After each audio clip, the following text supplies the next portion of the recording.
قربانی کی کھال کے بارے میں شریعت کا واضح حکم ہے کہ یہ قربانی کا ایک حصہ ہے اور قربانی چنانچہ خالص اللہ کے لیے کی جاتی ہے، اس لیے اس کے کسی بھی حصے کو دنیاوی فائدے یا تجارت کے لیے استعمال کرنا درست نہیں۔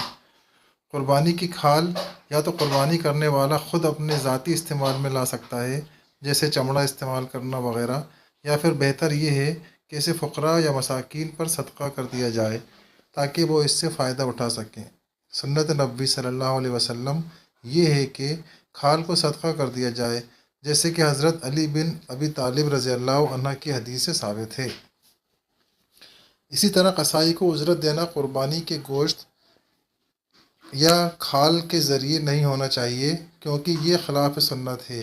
بعض لوگ قصائی کو اجرت کے طور پر کھال، اوجڑی یا سری پائے دے دیتے ہیں، جو مناسب نہیں۔ قصائی کی مزدوری الگ سے دینی چاہیے۔ ہاں، اگر قصائی کو صرف اللہ کے لیے کچھ دیا جائے اور اجرت کے طور پر نہ ہو تو اس میں کوئی حرج نہیں۔ اصل مقصد قربانی کا ثواب حاصل کرنا ہے اور اس کے ہر پہلو کو خالص اللہ کے لیے رکھنا ہے، اس میں دنیاوی مفاد شامل کرنا مناسب